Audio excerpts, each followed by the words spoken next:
Hello guys, this is Rishabh and you are watching Company360.in.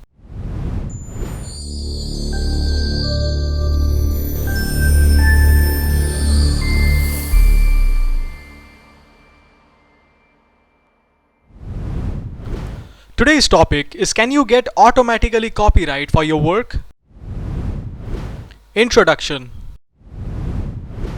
One of the first things that comes to mind of an artist or a creator as soon as the work is created is, how can the work be protected? Is protection available only if the work is registered, or does protection follow automatically from the time of its creation? The issue of whether copyright registration is compulsory or not is a long-standing one, and due to various conflicting judgments in India, artists and creators have always been uncertain about this matter. Under Indian law, copyright comes into existence as soon as a work is created, and no formality needs to be completed for acquiring copyright. However, a certificate of registration of copyright serves as a prima facie evidence in a court in a dispute on copyright ownership.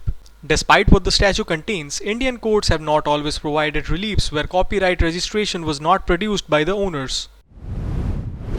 The statutory position on copyright registration.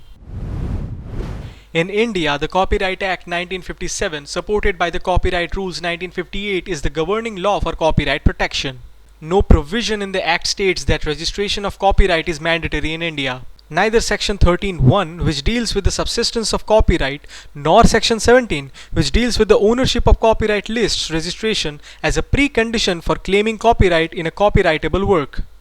Further to the use of expression may in sections 44 and 45 pertaining to the register of copyright makes it abundantly clear that the registration of the particulars pertaining to a copyrighted work is optional. Lastly, in terms of section 48, the register of copyright only serves as a prima facie evidence of the particulars entered therein.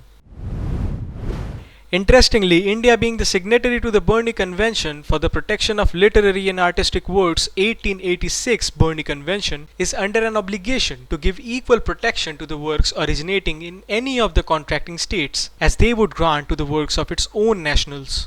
Under Article 5(2) of the Berne Convention, it is mandatory that the enjoyment and the exercise of the right shall not be subject to any formality, and such enjoyment and such exercise shall be independent of the existence of protection in the country of the origin of the work.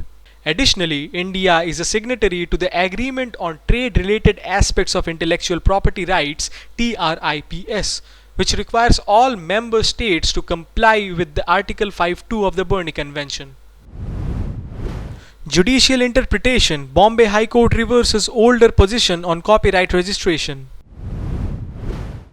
Until recently, the primary case that discussed the issue of requirement of copyright was Dhiraj Dharamdas Devani versus Sonal Infosystems Private Limited. Here, the Bombay High Court had held that in order to invoke the civil and criminal remedies under Section 51 of the Copyrights Act, the owner of a copyright must have a valid copyright registration. The court also observed that an infringer cannot be expected to know about copyright existing over any work unless it is registered and published in the official gazette.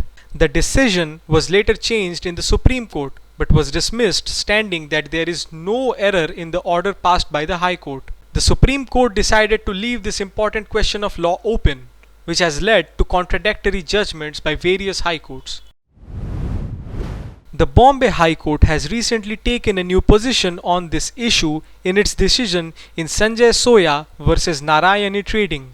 In March 2021, the High Court held that the earlier decision of a coordinate bench in Dhiraj Dharamdas Devani Supra was per incuriam. The court ruled that copyright registration is not necessary for obtaining relief in an infringement suit. The single judge bench of Justice G.S. Patel of the Bombay High Court observed that the Copyright Act gives a range of rights and privileges to the first owner of copyright without requiring prior registration, and held that registration of copyright is not mandatory under the Copyright Act for seeking an injunction against infringement. The judge emphasized that Section 51, which speaks of infringement, does not restrict itself to work that have been registered with the Registrar of Copyright. In the Sanjay Soya case, the plaintiff had sued the defendant for counterfeiting. The plaintiff also said that the defendant was using the rival trade dress and label for similar soybean edible oil products of the plaintiff. The single judge bench noted that the key features, integers or elements in the plaintiff's label were all found in the defendant's label with only minor variations. The plaintiff asserted trademark infringement, for which the court ruled that the defendant's label is deceptively similar and is likely to cause confusion. It also held that this was a case of passing off, as the defendant has dishonestly adopted the impugned mark to encash the plaintiff's goodwill and reputation. The plaintiff also asserted copyright infringement, for which the defendant resisted and relied on the Dheeraj Diwani's decision, stating that the plaintiff's assertion of copyright on the package label was not valid since it was unregistered. The court disagreed, holding that Section 51 pertaining to infringement of copyright does not restrict itself to the works that have been registered with the Registrar of Copyright. 3 problems with the Dheeraj Diwani decision. The single judge bench of the Bombay High Court identified 3 major issues with the Dheeraj Diwani's decision. Firstly, the judge said that the older case has incorrectly equated the trademark and copyright regimes. The court held that in the case of trademarks, registration under Trademarks Act 1999 is compulsory, while this is not true for copyright infringement. The court pointed out that as per Section 45 of the Copyright Act, copyright in any work may be registered. The court further delved into the legislative intent of the Copyright Act and drew upon the Joint Parliamentary Committee report association with the bill. The court noted that as per the report, the proposal to make registration mandatory under the Copyright Bill 1955 was dropped, as the committee thought it would create an undue restriction in the exercise of rights. Secondly, the single judge also disagreed with the view in Dheeraj Diwani regarding the nature of the right itself. The court held that copyright and trademarks operate in different spheres, although occasionally, as in this present case, they may overlap or intersect. An artistic work may receive both trademark registration as a label and copyright protection as an artistic work. However, while one trademark requires registration to sustain a suit for infringement, the other does not. The court noted that in its essence, copyright is a recognition of originality, where rights of commercialization and exclusivity in that commercialization are granted to the author of a work. The author is a person who has brought into being the original expression or realization of an idea. The emphasis on originality, labor, and skill in expression and realization. The court said that the author of a work might be cast into a state of wonderment on completing his or her work as to whether or not his or her work was indeed original or was an infringement of someone else's copyright. Accordingly, the court said that copyright registration was not mandatory. The court held that the precedent laid down in Dheeraj Diwani is conceptually and logically plainly wrong. The court ruled that every forger, plagiarist, or to use a more colloquial expression, rip-off artist knows what they are doing, that is, forging, plagiarizing, or ripping off another's original work, even as they go about doing it. Thirdly, the court discussed whether the requirement of specific jurisdiction under Section 62 of the Copyright Act to sue a defendant in a court where the plaintiff is situated is available only to registered copyright owners. The court held that the owner of a copyright has a panoply of jurisdictional choices, including one that is available only to copyright owners, and not to an ordinary plaintiff in a regular civil suit. The question, therefore, is not of which court, but more properly, of what relief the plaintiff is entitled to. Conclusion.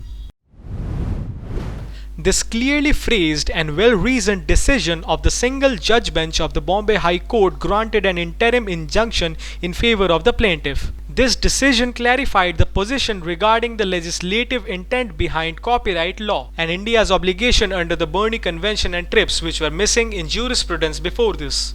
This decision is also likely to give major relief to copyright owners who were earlier hesitant to take action against infringers for reasons of not having obtained copyright registration.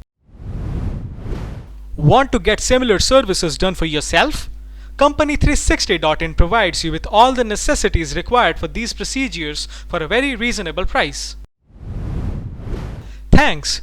If you still have some questions, feel free to put them down in the comment section, or you can find us at www.company360.in or email us at info@company360.in or call us at 964 334 0938.